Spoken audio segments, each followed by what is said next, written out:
Em nome do Pai, do Filho e do Espírito Santo. Amém. Trataremos agora do terceiro mandamento, que é guardar os domingos e dias santos de guarda. O que quer dizer guardar o domingo e dia santo de guarda? Duas coisas. Primeiro, nós devemos nos abster de trabalhos servis, ou seja, domingo não é dia de pegar no pesado. Segundo, é o primeiro mandamento da igreja, nós devemos ouvir missa inteira aos domingos e dias santos de guarda. E o terceiro mandamento da igreja, nós devemos comungar ao menos pela Páscoa, uma vez por ano. Vamos ver então essas três coisas, como elas funcionam. Primeiro, o que é o trabalho servil? A gente tem que se abster de trabalhos servis. O que é um trabalho servil? Para um professor, por exemplo, corrigir prova no domingo é um trabalho servil? Não. Mas trocar uma lâmpada é um trabalho servil? É. Por quê? O que são os trabalhos servis? Os trabalhos servis são os trabalhos de manutenção. Os trabalhos que dizem respeito à missão que Deus nos deu, à bênção que Deus nos deu, de tomarmos conta do mundo. Nós, seres humanos, nós somos os guardiães do mundo. E é por isso que nós temos que proteger e usar e explorar conscientemente toda a natureza criada. Não é para a gente deixar o mundo criado, as florestas, etc., de lado, ficar longe delas, nem é para a gente derrubar tudo, asfaltar tudo, cimentar tudo. A gente tem que cuidar para que o mundo continue funcionando. Essa é a nossa missão. A gente tem que cuidar para que não falte água, para que continue florescendo as plantas, as flores, as coisas que a gente vai comer. Tudo isso é a nossa missão cuidar. E para cuidar disso, a gente faz esses trabalhos servis, que são os trabalhos de manutenção. A gente consertar alguma coisa, a gente regular alguma coisa, a gente botar o quadro no lugar, a gente trocar a lâmpada, consertar a pia que está pingando, carregar alguma coisa pesada de um lugar para o outro. Esses são os trabalhos servis e são esses os trabalhos de que a gente deve se abster. Não são trabalhos servis, necessariamente, os trabalhos que deem dinheiro. A relação não é com dinheiro. A gente tem que trabalhar, tem que ganhar o pão com o suor do nosso rosto, é uma maldição. Guardar o domingo é referente à bênção. A bênção de nós sermos guardiães de tudo o que Deus criou. Não é referente à maldição. Então, uma pessoa, por exemplo, que ganhe o dinheiro dela escrevendo, não tem problema nenhum ela escrever no domingo. É claro que se ela puder evitar, melhor. Mas ela não vai estar violando o descanso dominical se ela escrever, mesmo que ganhe por isso. Mas ela for trocar a lâmpada, a não ser que seja necessário, precisa da luz para aquele lugar, naquele momento, não dá para ficar sem, não dá para esperar, aí ela não deve fazer, mesmo que ela não ganhe nada por isso. A questão não é trabalhar por dinheiro, a questão é o tipo de serviço. Então, uma pessoa que tenha um trabalho, que normalmente já é um trabalho servil, um agricultor, um mecânico, um pintor de paredes, um consertador de alguma coisa, essa pessoa, ela não pode fazer aquilo que é o trabalho, que é o ganha-pão dela no domingo. Mas uma pessoa que tem um trabalho intelectual, que tem um trabalho executivo, um trabalho burocrático, muitas vezes vai ser engraçado, mas aquilo que ela faria para descansar, aquilo que ela faria para tirar a cabeça do trabalho, que é o ganha-pão dela, ela também não pode fazer no domingo. Por exemplo, imagina uma pessoa que gosta de trabalhar com madeira, serrar madeira, fazer móveis, fazer coisas bonitinhas de madeira. É um trabalho servil. Isso não pode ser feito no domingo. Ah, mas essa pessoa trabalha como alto executivo da multinacional. Isso é o descanso dele. Maravilha. Passe o sábado fazendo isso. Mas domingo não. Porque domingo nós temos que nos abster de trabalho servis. Para a mulherada, isso quer dizer que a vassoura tem que ficar quietinha no domingo. Domingo não é dia de pegar na vassoura. É dia, sim, para que se possa comer melhor no domingo, como forma de comemorar o domingo. Cozinhar, eu posso cozinhar no domingo. Agora, eu não devo, no domingo, preparar comida para a semana toda, por exemplo. Porque aí já vai ser um trabalho servil. Eu posso trocar a lâmpada da sala em que todo mundo vai se reunir para conversar, para rezar, para o que quer que seja. Mas eu não posso trocar uma lâmpada que não é urgentemente necessária ser trocada. Se dá para dar um jeito de alguma outra maneira, a gente deve procurar dar um jeito de alguma outra maneira.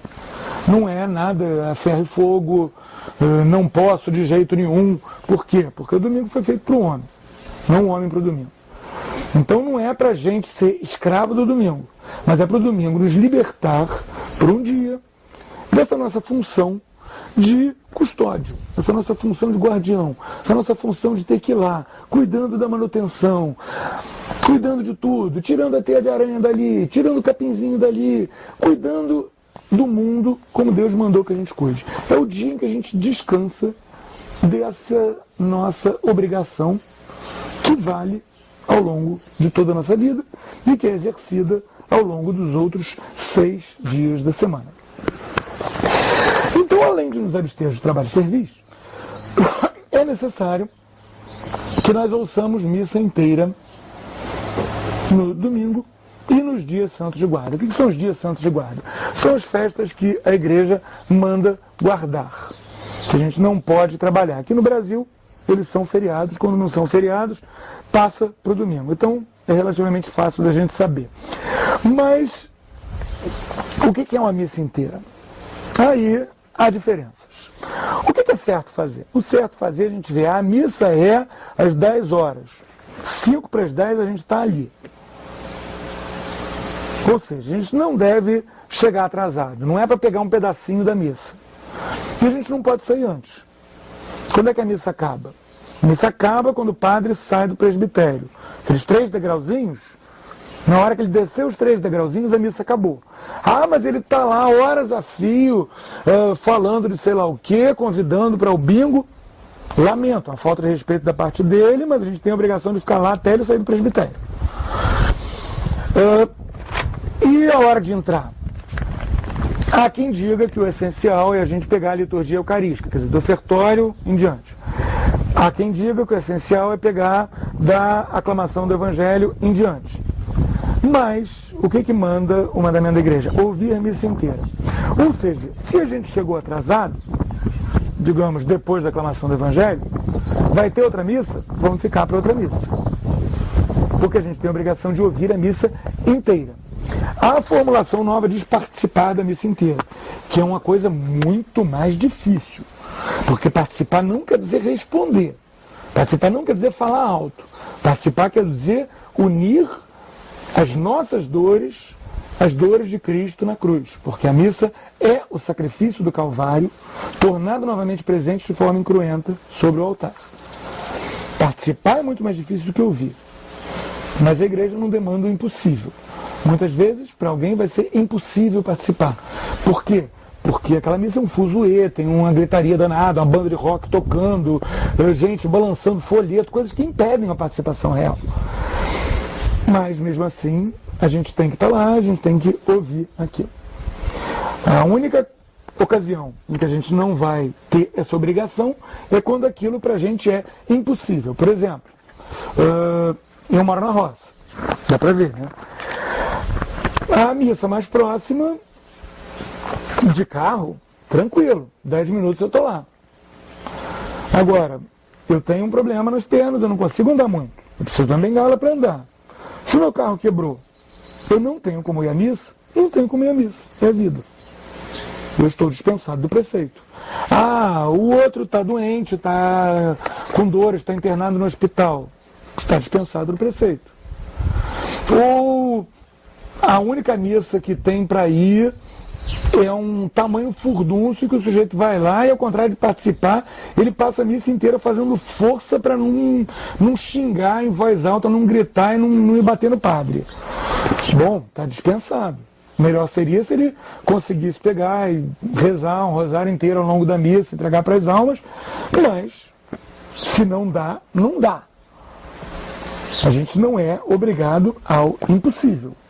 Uma pessoa muito idosa não é obrigada. Uma pessoa antes do uso da razão, bebezinho de colo, não é obrigado, mas é melhor que vá. Então, essa obrigação da gente de ouvir missa inteira aos domingos e dias santos de guarda e de guardar esse descanso do trabalho servil é uma coisa muito importante, porque assim a gente vai estar guardando esse terceiro mandamento. Aliás, cabe lembrar em tempo que nós temos sim a obrigação de ouvir a missa inteira, mas nós não temos obrigação de comungar. É bom comungar se nós estivermos em estado de graça. Aí sim, é bom comungar. Mas não há nenhum preceito de comungar nos domingos. Há o preceito de comungar uma vez por ano, pela Páscoa. É muito melhor, infinitamente melhor, a gente ir na missa e não comungar, se a gente está em pecado mortal, do que a gente comungar sacrilegamente. Vale a pena ver o outro videozinho sobre o primeiro mandamento, que eu falo da comunhão sacrílega. Se a gente está em pecado mortal, se não se confessou, não comungue. Vá na missa sim, a obrigação continua, mas não comungue. Então, essas são as obrigações decorrentes do terceiro mandamento da lei de Deus: guardar os domingos e dias santos de guarda. Quando a gente faz o nosso exame de consciência, a gente deve pensar: eu trabalhei, fiz algum trabalho servil no domingo? Eu faltei missa dominical? Faltei missa de dia santo de guarda? Cheguei atrasado na missa, não fui na missa seguinte? Saí antes da hora? Em suma, a gente deve procurar ver essas coisas em que a gente vai estar se escravizando a um pecado que seja uma violação do terceiro mandamento da lei de Deus. Louvado seja nosso Senhor Jesus Cristo. Em nome do Pai, do Filho e do Espírito Santo. Amém.